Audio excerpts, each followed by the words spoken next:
ಲಲಿತಾ ಸಹಸ್ರನಾಮ ನಾವೆಲ್ಲರೂ ಹೇಳ್ತೀವಿ, ಆದರೆ ಅರ್ಥ ನಾವು ತಿಳ್ಕೊಂಡು ಹೇಳಿದಾಗ ಇನ್ನಷ್ಟು ಪ್ರಯೋಜನ ಆಗತ್ತೆ ಅಂತ.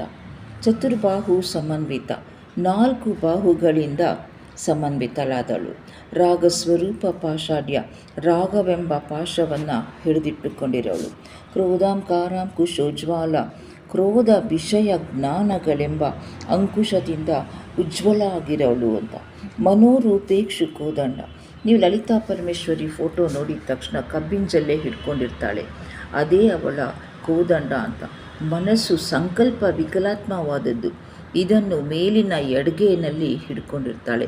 ಪಂಚತನ್ಮಾತ್ರ ಸಾಯಕ, ಪಂಚತನ್ಮಾತ್ರಗಳನ್ನು ಬಾಣಗಳಾಗಿ ಹಿಡ್ಕೊಂಡಿರ್ತಾಳೆ ಅಂತ.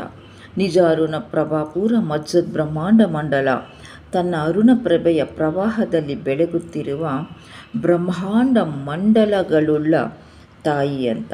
ಚಂಪಕ ಅಶೋಕ ಪುನ್ನಾಗ ಸೌಗಂಧಿಕಲ ಸತ್ಕಸ, ಚಂಪಕ ಅಶೋಕ ಪುನ್ನಾಗ ಸೌಗಂಧಿಕ ಈ ಹೂಗಳಿಂದ ಶೋಭಿಸುವ ಕೂದಲುಳ್ಳವಳು ಅಂತ. ಕುರುವಿಂದ ಮಣಿಶ್ರೇಣಿ ಕನತ್ ಕೋಟೀರ ಮಂಡಿತ, ಬಣ್ಣ ಬಣ್ಣದ ಅಥವಾ ನಾನಾ ರತ್ನಾಭರಣಗಳ ಶ್ರೇಣಿಯಿಂದ ಬೆಳಗುತ್ತಿರುವ ತನ್ನ ಕಿರೀಟದಿಂದ ಅಲಂಕೃತಳಾಗಿರೋಳು ಅಂತ. ಹೀಗೆ ಲಲಿತಾ ಸಹಸ್ರನಾಮದ ಅರ್ಥ ಒಂದೊಂದು ಪದ್ಯಕ್ಕೂ ಒಂದೊಂದು ಶ್ಲೋಕಕ್ಕೂ ಪೇಜ್ಗಟ್ಟಲೆ ಅರ್ಥ ಇದೆ. ನಾವಿಷ್ಟು ಮಾತ್ರ ತಿಳ್ಕೊಂಡು ಹೇಳ್ತಾ ಹೋದರೆ ನಮ್ಗೆ ತುಂಬ ಸಂತೋಷ ಆಗುತ್ತೆ, ಅರ್ಥಗರ್ಭಿತವಾದಂಥ ಸ್ತೋತ್ರ ಆಗುತ್ತೆ.